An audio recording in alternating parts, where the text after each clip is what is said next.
श्री हनुमान जी भगवान शंकर के अंश से वायु के द्वारा कपिराज केसरी की पत्नी अंजना में हनुमान जी का प्रादुर्भाव हुआ। मर्यादा पुरुषोत्तम श्री राम की सेवा शंकर जी अपने रूप से तो कर नहीं सकते थे, अतएव उन्होंने 11वें रुद्र रूप को इस प्रकार वानर रूप में अवतरित किया। जन्म के कुछ ही समय पश्चात महावीर हनुमान जी ने उगते हुए सूर्य को कोई लाल लाल फल समझा और उसे निगलने आकाश की ओर दौड़ पड़े। उन दिन सूर्य ग्रहण का समय था। राहु ने देखा कि कोई दूसरा ही सूर्य को पकड़ने आ रहा है। तब वह उस आने वाले को पकड़ने चला, किंतु जब वायुपुत्र उसकी ओर बढ़े तब वह डर कर भागा। राहु ने इंद्र से पुकार की। एरावत पर चढ़कर इंद्र को आते देख पवन कुमार ने एरावत को कोई बड़ा सा सफेद फल समझा और उसी को पकड़ने लपके। घबरा कर देवराज ने वज्र से प्रहार किया। वज्र से इनकी ठोडी हनु पर चोट लगने से वह कुछ टेढ़ी हो गई। इसी से ये हनुमान कहलाने लगे। वज्र लगने पर यूं मूर्छित होकर गिर पड़े। पुत्र को मूर्छित देखकर वायुदेव बड़े कुपित हुए। उन्होंने अपनी गति बंद कर ली। श्वास रुकने से देवता भी व्याकुल हो गए। अंत में हनुमान को सभी लोकपालों ने अमर होने तथा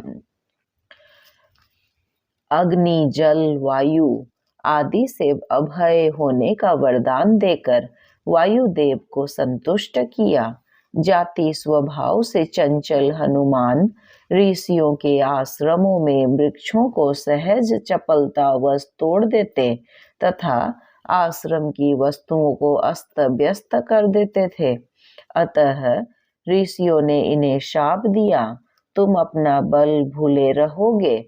जब कोई तुम्हें स्मरण दिलाएगा तभी तुम्हें अपने बल का भान होगा। तब से ये सामान्य वानर की भांति रहने लगे। माता के आदेश से सूर्य नारायण के समीप जाकर वेद वेदांग प्रवृत्ति समस्त शास्त्रों एवं कलाओं का इन्होंने अध्ययन किया। उसके पश्चात किष्किंधा में आकर सुग्रीव के साथ रहने लगे। सुग्रीव ने इन्हें अपना निजी सचिव बना लिया। जब बाली ने सुग्रीव को मारकर निकाल दिया तब भी ये सुग्रीव के साथ ही रहे। सुग्रीव के विपत्ति के साथी होकर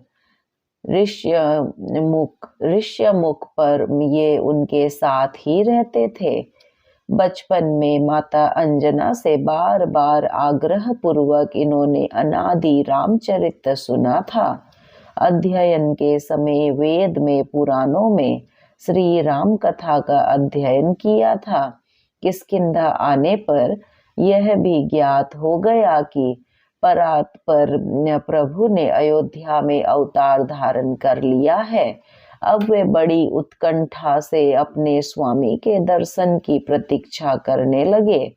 श्रीमद् भागवत में कहा गया है, जो निरंतर भगवान की कृपा की आतुर प्रतीक्षा करते हुए अपने प्रारब्ध से प्राप्त दुख को संतोष पूर्वक भोगते रहकर हृदय वाणी तथा शरीर से भगवान को प्रणाम करता रहता है।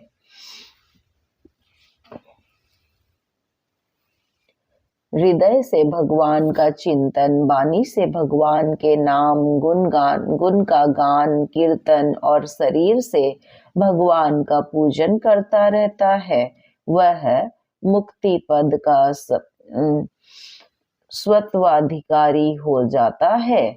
श्री हनुमान जी तो जन्म से ही माया के बंधनों से सर्वथा मुक्त थे। वे तो अहर्निश अपने स्वामी श्री राम के ही चिंतन में लगे रहते थे। अंत में श्री राम अपने छोटे भाई लक्ष्मण के साथ रावण के द्वारा सीता जी के चुरा लिए जाने पर उन्हें ढूंढते हुए ऋष्यमुख के पास पहुंचे। सुग्रीव को शंका हुई कि राजकुमारों को बाली ने मुझे मारने को न भेजा हो, अतः परिचय जानने के लिए उन्होंने हनुमान जी को भेजा। विप्रवेश धारण कर हनुमान जी आए और परिचय पूछकर जब अपने स्वामी को पहचाना तब वे उनके चरणों पर गिर पड़े। वे रोते रोते कहने लगे, एकु मैं मंद मोह बस कुटिल हृदय अज्ञान, पुनि प्रभु मोहि बिसारे दीन बंधु भगवान। श्री राम ने उठाकर उन्हें हृदय से लगा लिया। तभी से हनुमान जी श्री अवधेश कुमार के चरणों के समीप ही रहे। श्री हनुमान जी की प्रार्थना से भगवान ने सुग्रीव से मित्रता की और बाली को मारकर सुग्रीव को किष्किंधा का राज्य दिया। राज्य भोग में सुग्रीव को प्रमत्त होते देख हनुमान जी ने ही उन्हें सीतान्वेषण के लिए सावधान किया। वे पवन कुमार ही वानरों को एकत्र कर लाए। श्री राम जी ने उनको ही अपनी मुद्रिका दी। 100 योजन समुद्र लांघने का प्रश्न आने पर जब जाम्बवान जी ने हनुमान जी को उनके बल का स्मरण दिलाकर कहा कि आपका तो अवतार ही राम कार्य संपन्न करने के लिए हुआ है, तब अपनी शक्ति का बोध कर केसरी किशोर उठ खड़े हुए। उनके बल और बुद्धि का ज्ञान प्राप्त करने के लिए देवताओं के द्वारा भेजी हुई नाग माता सुरसा को संतुष्ट करके समुद्र में छिपी राक्षसी सिंहिका को मारकर हनुमान जी लंका पहुँचे।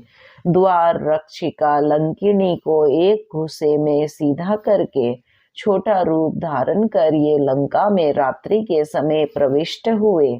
विभीषण जी से पता पाकर अशोक वाटिका में जानकी जी के दर्शन किए।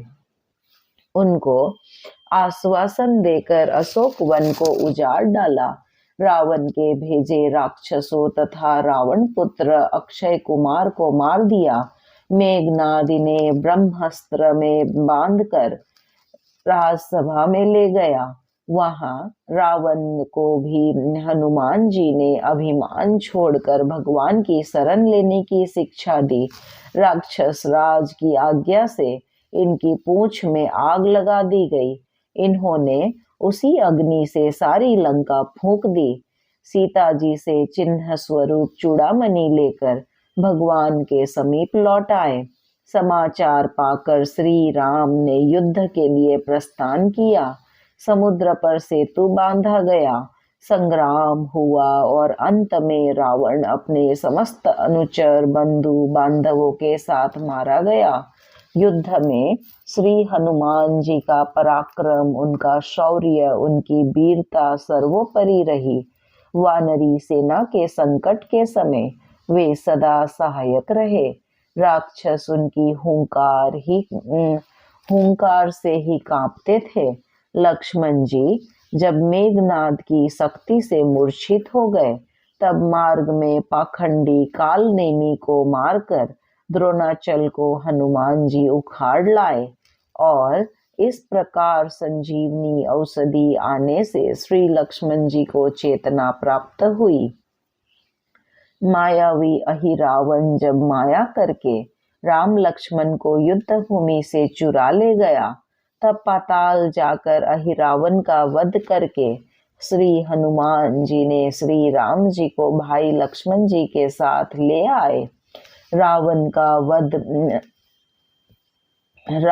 वध का समाचार श्री जानकी जी को सुनाने का सौभाग्य और श्री राम लौट रहे हैं, यह आनंददायक समाचार भरत जी को देने का गौरव भी प्रभु ने अपने प्रिय सेवक हनुमान जी को ही दिया। हनुमान जी विद्या, बुद्धि, ज्ञान तथा पराक्रम की मूर्ति हैं, किंतु इतना सब होने पर भी अभिमान उन्हें छू तक नहीं गया।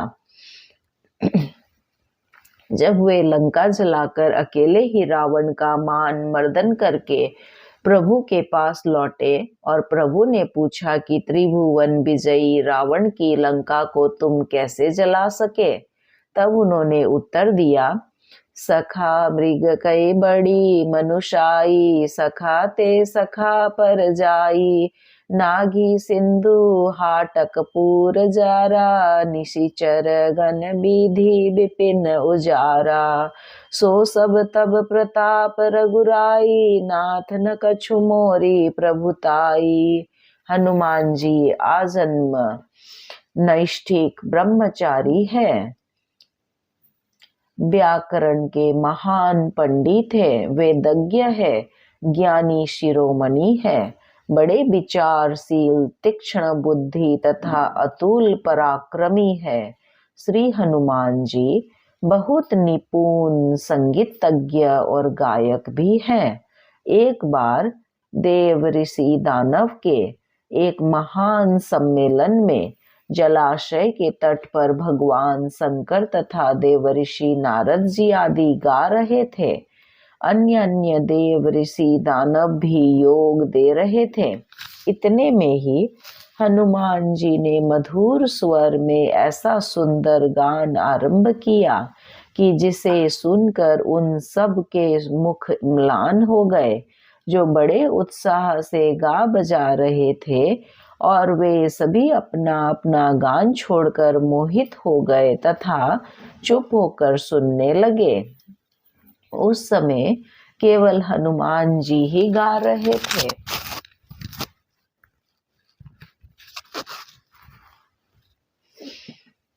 जब तक पृथ्वी पर श्री राम की कथा रहेगी, तब तक पृथ्वी पर रहने का वरदान उन्होंने स्वयं प्रभु से मांग लिया।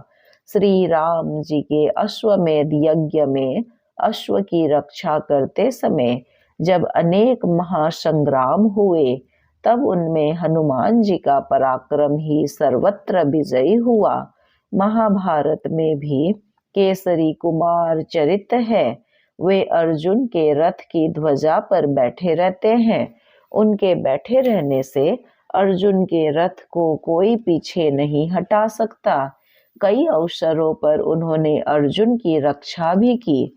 एक बार भीम, अर्जुन और गरुड़ जी को अपने अभिमान से भी बचाया था। कहते हैं कि हनुमान जी ने अपने वज्र नख से पर्वत की शिलाओं पर एक रामचरित काव्य लिखा था। उसे देखकर महर्षि वाल्मीकि को दुख हुआ कि यदि यह काव्य लोक में प्रचलित हुआ तो मेरे आदि काव्य का समादर न होगा। ऋषि को संतुष्ट करने के लिए हनुमान जी ने वे शिलाएं समुद्र में डाल दी। सच्चे भक्त में यश, मान, बड़ाई की इच्छा का लेस भी नहीं होता। वह तो अपने प्रभु का पावन यश ही लोक में गाता है। श्री राम कथा श्रवण, राम नाम कीर्तन के हनुमान जी अनन्य प्रेमी है। जहाँ भी राम नाम का कीर्तन या राम कथा होती है, वहाँ वे गुप्त रूप से आरंभ में ही पहुँच जाते हैं। दोनों हाथ जोड़कर सिर से लगाए सबसे अंत तक वहाँ वे खड़े ही रहते हैं। प्रेम के कारण उनके नेत्रों से बराबर आंसू झरते रहते हैं। रावण के कोष में समुद्र मंथन के समय निकले सभी दिव्य रत्न संचित थे। उसके वध के बाद जब विभीषण का राज्याभिषेक हुआ तो उन्होंने उन दिव्य रत्नों की एक माला बनाई और कृतज्ञता ज्ञापन करते हुए उसे श्री राम प्रभु के चरणों में अत्यंत भक्ति पूर्वक निवेदित किया। उस दिव्य रत्नमाला के लिए समस्त बानर भालुओं का मन ललायित हो गया।